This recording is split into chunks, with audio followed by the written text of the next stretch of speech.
चलिए कौन बोला है काम?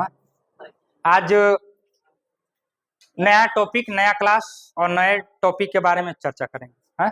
कई दिनों से क्लास आज बंद था ना, 10 दिन से यूट्यूब क्लास, तब वो सब्सक्राइबर बढ़ गया है, ठीक है ना, 199 पहुंच गया है। आज जाके साझी को हाँ एक और बढ़वा दोगे तो 200 हो जाएगा। 200 सब्सक्राइबर होने पे हम लोग पार्टी देने वाले हैं, ठीक है, बम्पर, ठीक है ना। आज करवा दो, जितना मिले उतना करवा दो सब्सक्राइबर। संदीप तो हैक कर देगा तुरंत, 13,000 हो जाएगा सब्सक्राइबर ना संदीप। हम मीना से धनवा कटवा रहा तो संगवा कैसी दौड़ रहा। चलो बहुत मेहनत किया है सत्यम, तो पापा बता रहे थे तुम्हारा फोन बात, सर बहुत मेहनत किया है हमारा बच्चा आज। तो क्या हो गया, देखते हैं क्या? चला अच्छी बात। अगला जो क्लास है, इसके पहले हमने कौन कौन से टॉपिक पढ़ लिया है? नाउन, प्रोनाउन और एडजेक्टिव, 3 टॉपिक पढ़ लिया है ना। और एडजेक्टिव में हमने क्या पढ़ा था? डिग्री। लास्ट क्लास क्या था? डिग्री था, क्लास 6 था ना, डिग्री कि डिग्री कैसे बदलते हैं, कितने होते हैं, ठीक है ना, इस पे हमने चर्चा कर लिया था, वो लास्ट क्लास था। और आज का जो क्लास है, नया क्लास, जिसका नाम है क्लास फर्स्ट, और नाम है इसका वर्ब यानी क्रिया, ठीक है ना। आप सभी ने वर्ब तो पढ़ा ही होगा अपने जीवन में, इसके पहले 2, 3, 4, 5 तक आपने, कक्षा 5वीं तक तो सारे लोग वर्ब पढ़ते हैं, ठीक है ना। उसमें नॉर्मल चीजें तो बताई ही जाती, ठीक है ना, वर्ब क्या होती है, कितने प्रकार की होती है, ये तो बताया जाता है, ठीक है। लेकिन आज थोड़ा सा हम कॉम्पिटेटिव लेवल का पढ़ रहे हैं, तो डिफिनीशन भी थोड़ा कॉम्पिटेटिव लेवल का ही देखेंगे, और इसमें जो क्वेश्चन होंगे वो भी कॉम्पिटेटिव लेवल के ही होंगे, जो आपके वनडे एग्जाम, जो जैसे CHS हो गया, KVS हो गया, विद्या ज्ञान, तमाम प्रकार के जो एग्जाम है उसमें, उसके लिए, ठीक है ना। तो उसको पढ़ने के लिए थोड़ा सा अलग प्रकार से हम लोग पढ़ेंगे, ठीक है। जैसे वर्ब का मतलब होता है क्रिया, ठीक है ना। वर्ब का मतलब क्या होता है? क्रिया होती है। देखिए, अगर हम क्रिया को, हिंदी वर्ड को ही डिफाइन करें, अगर हिंदी वर्ड को ही डिफाइन करें तो क्रिया का मतलब होता है काम। क्रिया का मतलब क्या होता है? काम। अगर हिंदी को ही हम डिफाइन करें तो, जैसे वर्ब का मतलब क्या होता है? क्रिया होता है। अगर हम क्रिया को डिफाइन करें तो क्रिया का मतलब होता है काम, क्रिया का मतलब काम होता है, ठीक है ना। और क्रिया शब्द जो होता है ना, ये हमेशा किसको दिखाने का कार्य करती है? ये हमेशा एक्शन को दिखाने का काम करती है, ठीक है ना। इसका नाम ही हो गया क्रिया, ठीक है ना। और एक चीज याद रखिएगा, इस टॉपिक को चालू करने से पहले मैं आपको एक बात बता देता हूं कि आप इंग्लिश में जितने भी वाक्य लिखेंगे, आप जितने भी सेंटेंस लिखेंगे इंग्लिश में, ठीक है ना, जितने भी आप सेंटेंस राइट करेंगे या लिखेंगे, उसमें कौन आती है? वर्ब का आना एकदम क्या होता है? जरूरी होता है। बिना वर्ब का आप सेंटेंस लिख ही नहीं सकते हैं, ठीक है ना। बिना वर्ब के आप सेंटेंस लिख ही नहीं सकते, ठीक है ना। एक सेंटेंस का फॉर्मेशन करने के लिए, एक सेंटेंस का निर्माण करने के लिए वर्ब का आना अति आवश्यक होता है। और वर्ब की अपनी एक खासियत होती है, अपनी एक विशेषता होती है, एक नेचर होता है कि वो सब्जेक्ट पे डिपेंड होती है। जैसा सब्जेक्ट होगा वैसी वर्ब आएगी। ये टेंस पे भी डिपेंड होती है, ऐसी बात नहीं कि टेंस पे भी डिपेंड नहीं है। वर्ब जो होती है टेंस और अपने सब्जेक्ट पे डिपेंड होती है। टेंस हमारा प्रेजेंट का है तो कुछ और वर्ब होंगी, और पास्ट होगा तो कुछ और वर्ब होंगी, और फ्यूचर होगा तो कुछ और वर्ब होती है, ठीक है ना। उसी तरह सब्जेक्ट पे भी डिपेंड होती है, ये ऑब्जेक्ट पे डिपेंड नहीं होती, ये सब्जेक्ट पे डिपेंड होती है, कर्ता पे निर्भर होती है।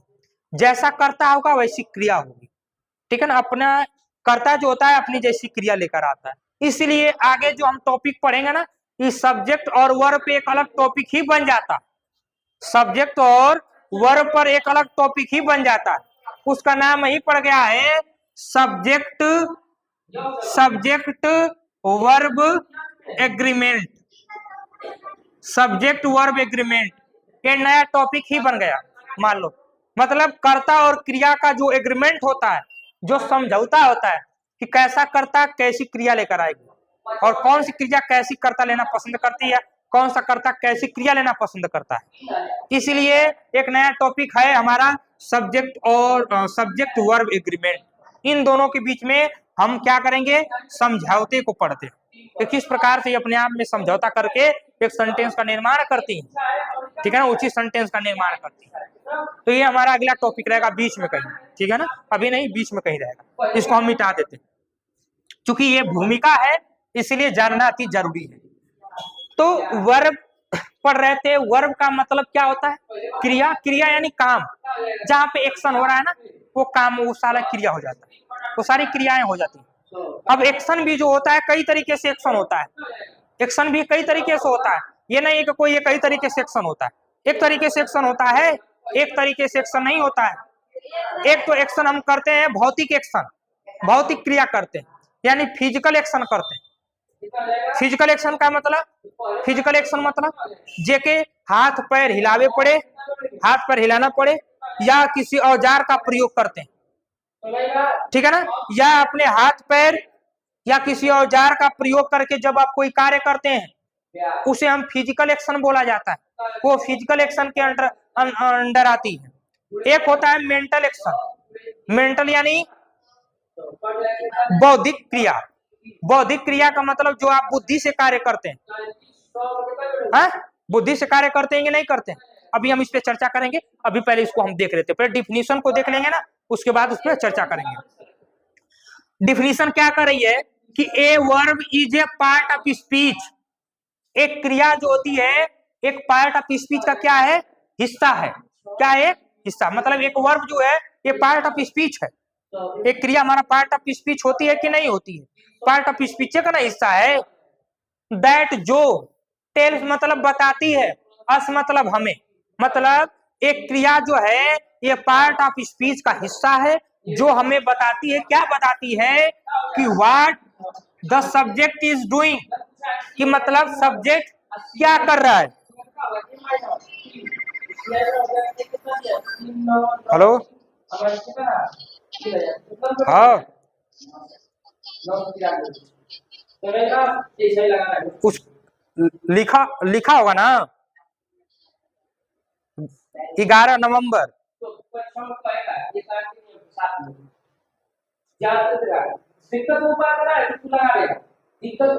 चला ठीक है, मैं तो बताई रखा तो लोग इतना ना देखे आवत है।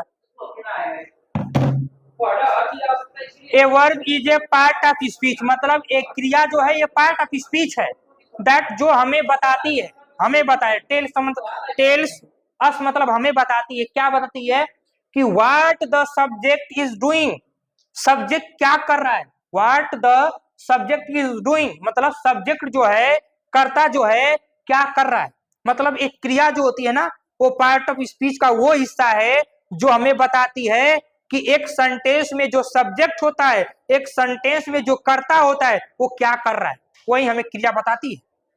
बात समझ, क्रिया का एक ही काम है सब्जेक्ट को बताना कि वो कर क्या रही, बात समझ ना, सब्जेक्ट को बताना कि वो कर क्या रही है। जैसे मैं बोलूं राम पढ़ रहा है, राम पढ़ रहा है, तो इसमें क्या क्रिया क्या बता रही है, राम के द्वारा किया गया कार्य वो बता रही है कि ना कि राम पढ़ाई कर रहा है, उसी तरह पता चल रहा है। अब ऐसे ही बोल दू राम है, राम पढ़ रहा है, और वही में पढ़ना को हटा दूं और लिख दू राम है, क्या है, कुछ पता चल रहा है नहीं। तो क्रिया हमें बताती है कि सब्जेक्ट क्या कर रहा है, क्या कर रहा है सब्जेक्ट, वही हमें क्रिया बताती है, यानी एक्शन बताती है, ठीक है ना। इट इज ए वर्ड, यह एक ऐसा शब्द है, यानी कौन, वर्ब, वर्ब एक ऐसा शब्द है दैट जो एक्सप्रेस यानी व्यक्त करता है, क्या व्यक्त करता है, फिजिकल भौतिक, मेंटल बौद्धिक, और स्टेट ऑफ बीइंग, ठीक है ना, ये तीनों चीजें जो है याद रखेंगे, ये तीनों चीजें, ठीक है ना, ये तीनों चीजें कि मतलब एक क्रिया जो है हमें तो पता चल गया सर जी कि एक क्रिया जो है वो हमें बताती है कि सब्जेक्ट क्या कर रहा है, लेकिन साथ में यह भी बताती है, ये चीज यह भी व्यक्त करती है कि वो फिजिकल व्यक्त करती है, मेंटल और स्टेट ऑफ बीइंग व्यक्त करती है। अब ये तीनों शब्दों के बारे में एक एक करके समझेंगे, ये तीनों शब्द हैं क्या, क्योंकि वर्ब जो है इन तीनों को डिफाइन करने का काम करती है, इन तीनों को एक्सप्रेस करने का काम करती है, इन तीनों को व्यक्त करने का काम करती है, ठीक है। तो फिजिकल, फिजिकल मतलब क्या होता है, फिजिकल मतलब भौतिक, फिजिकल मतलब भौतिक, मतलब इसमें वो सारे एक्शन सम्मिलित होते हैं, इसमें वो सारे एक्शन आएंगे फिजिकल में जो किससे किए जाते हैं, हाथ पैर या किसी टूल से किए जाते हैं, किसी औजार से किए जाते हैं, जिसमें कोई ना कोई मूवमेंट हो। मान के चलो इसमें कोई ना कोई गति दिखाई दे, कोई ना कोई मूवमेंट दिखाई दे आपको, कोई ना कोई मूवमेंट दिखाई दे, वो हमारी फिजिकल एक्शन होती है। ठीक है ना। आप अपनी आंखों से कुछ देख रहे हैं, राम पढ़ रहा है, ठीक है ना, राम दौड़ रहा है, अपनी आंखों से देखा कि राम दौड़ रहा है सर, तो राम उसको दौड़ते आप तभी देखेंगे कि जब अपना हाथ पैर से दौड़ेगा तभी तो देखेंगे ना। अब ऐसे चुपचाप खड़ा है तो दौड़ेगा वो? नहीं दौड़ेगा, नहीं दौड़ रहा है, काहे कि वो फिजिकल कर ही नहीं रहा है। ठीक है ना। तो जब आदमी फिजिकल करता है उसमें फिजिकल एक्शन होता है। फिजिकल के यानी अपने हाथों से, पैरों से या किसी औजार वगैरह से मूवमेंट करे, गति करे, उसमें हाथ पैर हिलना चाहिए। चुपचाप खड़ा है तो कहां से फिजिकल होगा? चुपचाप खड़ा है बस, ठीक है ना, कोई एक्शन नहीं हो रहा है, वो फिजिकल एक्शन नहीं है। ठीक है ना, बस में अगली जो वर्ब है हमारी कौन है? Mental verb. मेंटल वर्ब का मतलब क्या होता है? बौद्धिक। बौद्धिक का देखिए नाम से ही पता चला है, बुद्धि, बौद्धिक, बुद्धि, बुद्धि कहने का मतलब कि वो वर्ब जो आप मेंटली करते हैं, मेंटली मतलब दिमाग से करते हैं, बुद्धि से करते हैं। अब इसमें एक्शन की जरूरत नहीं है, इसमें एक्शन की जरूरत नहीं है, ह्यूमन एक्शन की जरूरत है, हाथ पैर हिलाने की जरूरत है, मगर इसमें हाथ पैर हिलाने की जरूरत नहीं है, इसमें चुपचाप आप काम कर सकते हैं। ठीक है ना, चुपचाप है, वो हमारी मेंटल एक्शन होगा। लाइक जैसे जैसे मैं बोल दूं थिंक, थिंक मतलब सोचना। अब बताइए सोचने में कौन मेंटल वर्क होगा? अब मैं चुपचाप खड़ा हूं, मैं कुछ सोच रहा हूं कि मेरे पास घर द्वार होता, मेरे पास ये होता, सोच रहा हूं, तो एक्शन तो हो रहा है ना, मगर कैसा एक्शन हो रहा है? मेंटल एक्शन हो रहा है। हाथ पर हिलाने की जरूरत नहीं है, आप अपने बुद्धि में वो सारी क्रियाएं जो आप अपने मस्तिष्क में करते हैं, जो दिखाई नहीं देती है, अपने मस्तिष्क में करते हैं, मेंटली करते हैं, बौद्धिक तरीके से करते हैं, वो हमारी मेंटल हो जाती है। थिंक हो गया, कंसीडर, कंसीडर हो गया, गेस, GUSS, गेस मतलब गेस करना होता है, कहते हैं ना गेस करो, तो गेस करो का मतलब आप तर्क करें कि कौन सा होगा। हाँ, कहते ना कि गेस करा कि कौन है, आंख मूंद के नहीं कहते हैं पता लगाओ कौन है, गेस करो, तब दिमाग सोचेगा अथवा तो ऐसा नहीं करा, तो दिमाग में सोचेगा नहीं, तो मेंटली एक्शन होता है। ठीक है ना, कंसीडर हो जाएगा, थिंक होगा, गेस होगा, तमाम प्रकार की वर्ब है जो ये कैसी होती है? मेंटली वर्ब होती है। ठीक है ना, इसमें फिजिकल के एक्शन नहीं है। और लेकिन फिजिकल एक्शन में रन हो जाएगा, होगा कि नहीं होगा? ड्रिंक होगा, होगा कि नहीं होगा? है, क्लैप होगा, होगा कि नहीं होगा? क्लैप ताली बजाना, अब ताली थोड़ा ना किसी चुपचाप खा, ताली बजाओ, ताकत हो, ताली बजा रहा है, ताली ऐसे बजाना पड़ेगा ना, ठीक है ना, सही है। तो ये जितनी वर्ब होंगी जिसमें आपकी क्रियाओं मतलब एक्शन दिखाई दे, वो हमारा फिजिकल एक्शन होगा, जिसमें बुद्धि से सोचा जाए उनमें। और बाकी स्टेट ऑफ बीइंग, ये ऐसी वर्ब होती है, वही कौन कौन सी हो जाएंगी आप, जैसे इज हो गया, एम हो गया, आर हो गया, हैज, डू, डन, ये सारी वर्ब जो होती हैं ये हमारी कैसी वर्ब होती हैं? स्टेट ऑफ बीइंग होती है। ये तो ना तो फिजिकल है ना तो मेंटल है, वो स्टेट है एकदम से।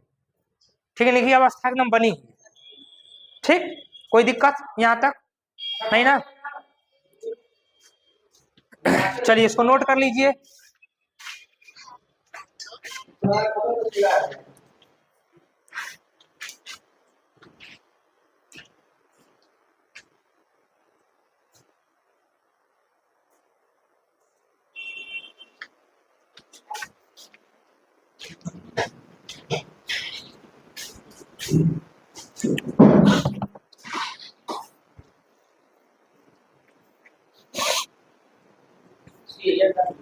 हाँ लिए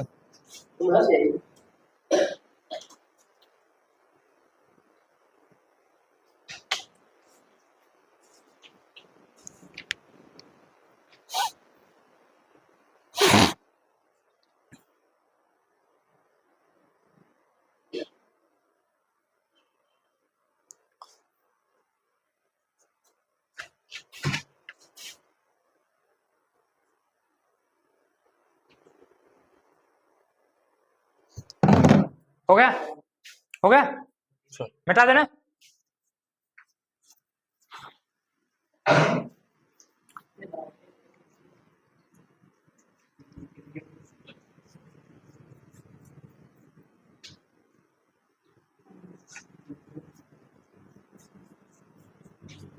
चला, अब लिखेंगे types of verb. Types of verb, types of verb, ठीक है ना, टाइप्स ऑफ वर्ब यानी वर्ब के प्रकार, क्रिया के प्रकार, क्रिया के प्रकार, ठीक है ना। देखिए प्रयोग के आधार पे, ठीक है ना, प्रयोग के आधार पे, ठीक है ना, प्रयोग के आधार पे, uses, on the basis of uses, प्रयोग के आधार पे क्रिया के मेनली दो प्रकार होते हैं, वैसे दो ही प्रकार होते हैं। एक होती हमारी कौन कौन, मेन वर्ब, मेन या principal verb, principal verb, main verb या प्रिंसिपल वर्ब, और एक होती हमारी हेल्पिंग, हेल्पिंग वर्ब, ठीक है ना। दो वर्ब नोट करिए, पैर में दुखा जा रहा है, घुटना से बड़ा परेशान है। दूध कैल्शियम का सेवन कर रहे हैं, कैल्शियम को करेंगे तो सही हो जाएगा। कैल्शियम गोली खाता है क्या, है? देखिए कैल्शियम गोली खा के वो भैंसी वाले मत खा लेना, हाँ तुम्हारे दूध बढ़ाओ खाने दे, खा माला रखल है, खा लिए तुम ही।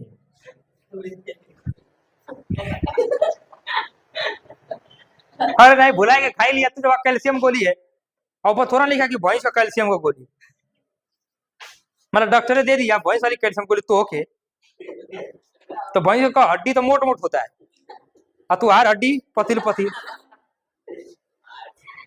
बोहर मत निकल जाए हड्डी यार।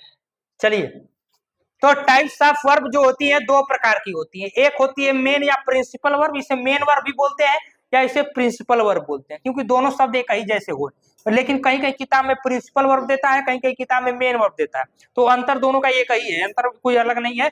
इसका सीधा मतलब होता है मुख्य वर्ब। कौन सी वर्ब होती है, मुख्य वर्ब यानी मुख्य क्रिया, ठीक है ना। और हेल्पिंग वर्ब यानी कौन सी क्रिया, सहायक क्रिया, सहायक क्रिया, ठीक है ना, दो ही क्रियाएं होती हैं। अब बात करते हैं मेन वर्ब या प्रिंसिपल वर्ब ये कितने प्रकार की होती है, तो ये होती है, पहला है लिंकिंग वर्ब, पहला कौन सा वर्ब है, लिंकिंग, या इसे कभी कभी कैपुलर वर्ब भी बोलते हैं, कैपुलर वर्ब, ठीक है ना। दूसरा हमारा है दूसरा डायनेमिक, हाँ dynamic and static verb, static verb. तीसरा है transitive, transitive and intransitive verb, intransitive verb, ठीक है ना। चौथा आ जाएगा आपका रेगुलर, रेगुलर और irregular and irregular verb, regular and irregular verb, ठीक है ना। और कब हुआ, चार गो। पांचवा है finite, finite and non finite verb, non finite, finite, ठीक है।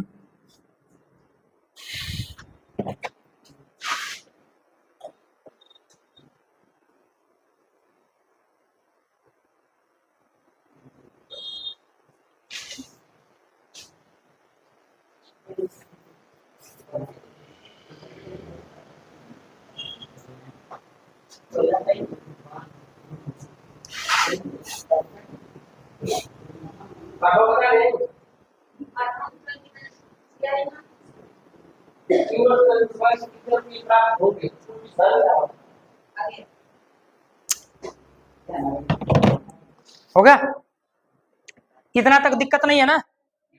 आगे हमारी हेल्पिंग वर्ब, हेल्पिंग वर्ब कौन कौन सी होती हैं, हेल्पिंग वर्ब भी दो प्रकार की होती हैं, ठीक है ना। हाँ, एक होती है primary helping verb, primary helping verb, primary helping verb, और एक कौन सी होती है, हाँ model helping verb, model helping verb. Primary helping verb में कौन कौन आती है, डू आता है और हैव आता है और एक नहीं, बी की फॉर्म आती है ना, बी की फॉर्म आती है, ठीक है ना।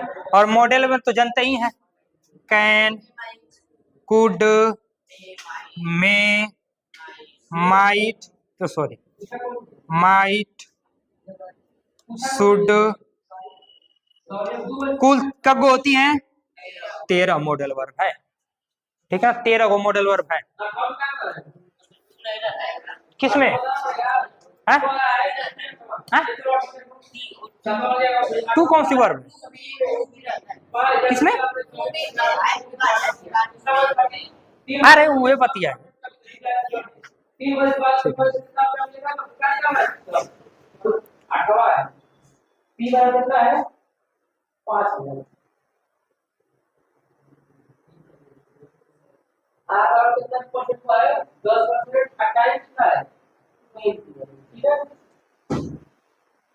तो पहला वर्ष का तो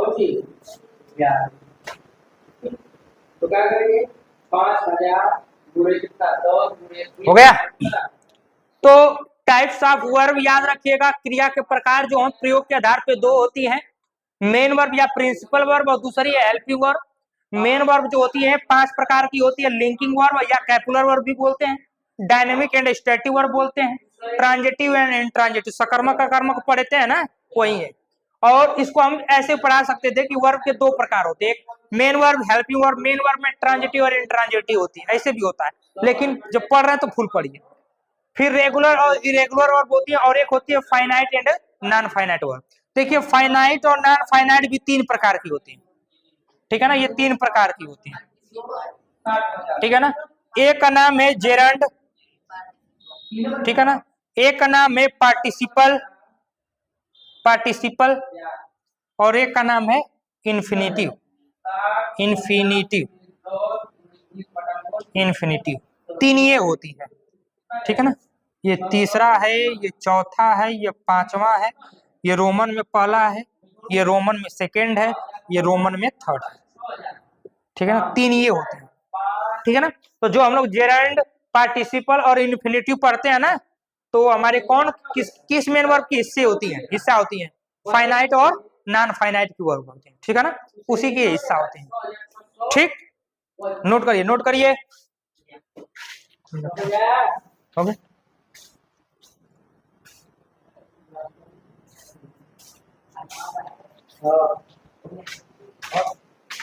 अरे मोरी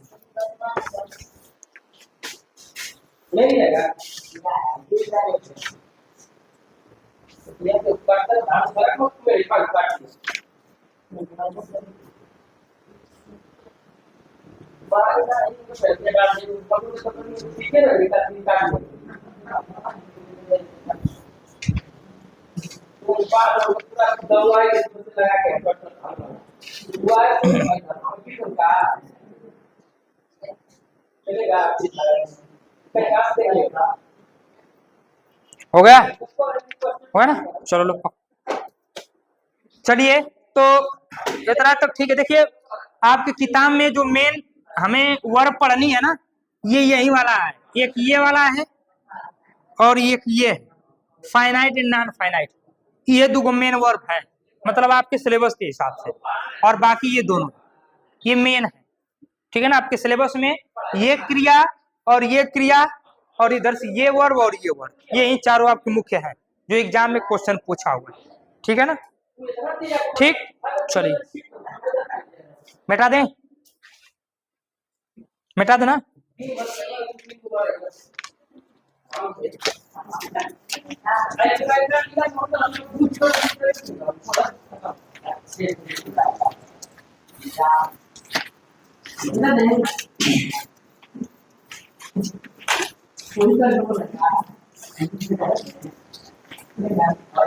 अब 3-3 बनने होता है, क्या करें। जाओ एक जगह, एगो पृथ्वीपुर चल जाए, एगो साधुपुर चल जाए, मगर यमन आ जाए, जहाँ तो जहाँ न्योता बम्पर वाला होता है वहाँ हम जाते हैं, और जहाँ टुच्चा नहीं होता वहाँ जा सकते हो तुम, पूरी सब्जी वाला कहीं जा सकते हो, हाँ, अरे 11 रुपया लिखवा दो तब वो लोग खियाएंगे। हाँ, 1001 रुपया लिखवा तब वो लोग खियाएंगे। ठीक है, ऐसा थोड़ा कि न्योता में जात पात होता है कि 11 रुपया वाला कम मिलेगा, 1001 वाला रुपया वाला का ढेर मिलेगा, 151 रुपया वाला के बस तनी तनी मिलेगा। ऐसा तो है नहीं, सबके लिए बड़ा। मगर कुछ भी खा, बफर सिस्टम में खाने में मजा तो आ ही जाता है। ठीक है ना, बफर सिस्टम में ना, ओकर बफर सिस्टम ना आना चाहिए, ओकर बम्पर सिस्टम होना चाहिए। ठीक है, उमन खाने में सही मजा आ जाता है, अलग अलग प्रकार के आइटम्स। ठीक है ना, तो सवेरे बस खाइए, नाश्ता करिए और दिन भर से ही रह जाइए। ठीक, और बाद जैसे ही शाम होता है एक और से चालू करिए एकदम से, किसी से बोलिए मत, किसी के साथ मत रहिए। किसी से बोलेंगे, किसी के साथ में रहेंगे तो उसकी जिम्मेदारी आपको लेना पड़ेगा। अलगा रहिए, अलगा रहेंगे तो अलगे केहू तरह आप जोड़िया लेंगे। संगे रहला पर तने ओगली आग पड़ी, ओगली आग पड़ी, अब पता चले तो ही के ना मिले, नहीं के लिए तो के ना मिली। अकेले रहबा काम हो जाएगा तुरंत ही। हमारा 4 जना गईला एम से तो काफी तू अपन देखा, आर्यन तू अपन देखा, संदीप तू अपन देखा, हाँ तो अपन देखा, तो अलग अलग खाइए, ये कहीं में गड़बड़ा जाएगा। ठीक पंडित जी, हैं? अरे ये तो पूरा छतरिया में बैठ के खाते हैं ना, कहा हुआ है मड़वा में, मंडप। हाँ, जे बैठी मड़वा में, ठीक है ना, बस आगे ज्यादा ऑनलाइन क्लास है तो अच्छी बात है। अच्छा ये बताओ, पंडित जी है तो क्या होगा, बड़ो बनेगा नहीं? हाँ, हाँ चला, हाँ तो क्या हो गया, तो क्या लिखा है का माथा पे, लिखा है कि नहीं, नहीं खाते हैं चाहे खाते हैं, उनका स्वाद। हाँ भाई, जेका जेका जीप पजवा जैसा होले, हाँ कोई मटियो खाता है, कोई चुनाव खाता है, जब कुछ नहीं मिलेगा तब स्टार्ट कर देगा। ठीक है ना, और संदीप देखिए बस कुछ नहीं खाता है, बस ज्ञान खाता है, थम्स अप। संदीप को बस ज्ञान की भूख है। अच्छा संदीप ने होता तो करने जाते हो कि ना, इन्विटेशन में जाते हो, खाते होते हो? हमें तो लगता है ना कि तू जाता होता होगा कहीं, जाते हो? हाँ हाँ, रतिया गए थे, ये है कि तान दे रहा है बगलिया के, कोई जना ऐसे खोजत रहा लो तो संदीप 4-5 को मार देगा, नहीं बगल पकड़। हाँ, तो के कौन नेता का जरूरत है, तुमको तो हर जगह दिखाई देते हो, लगता है तो उनको सर्वगुण संपन्न आदमी, तो लोग हर जगह मिल जाते हो। हमारे गांव में है 5-6 गो ना, लगता है ना कि हर नेवते में घर से नेवता आता है, मतलब कुल नेवते में पहुंचे रहेंगे एकदम से। हाँ, वो ना कि उम्र छोटे बड़ बड़ है सब, आप कुल नेवते में पहुंचे रहेंगे, क्योंकि नेवता का भूख होता है। या भी नहीं है क्योंकि घर खाना नहीं होता, जीव के स्वाद के लिए घर। चलिए, तो ई वर्ब का डिफिनीशन रहा और वर्ब की टाइप्स रही। ठीक है, अब जैसे जैसे क्वेश्चन अगर कभी पहचानने के लिए दे देगा ना, जैसे ऐसे बोल सकता है I can read, I can read French, I can read French. ठीक है ना, मैं फ्रेंच पढ़ सकता हूं।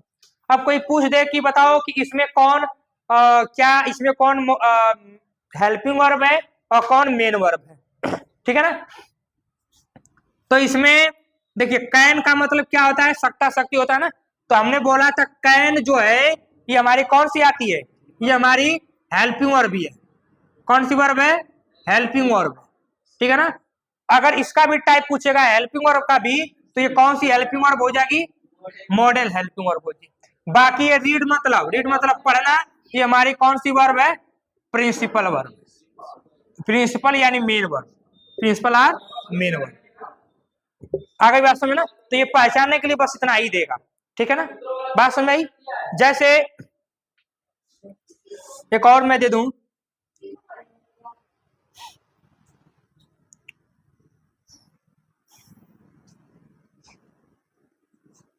he thinks he thinks, he thinks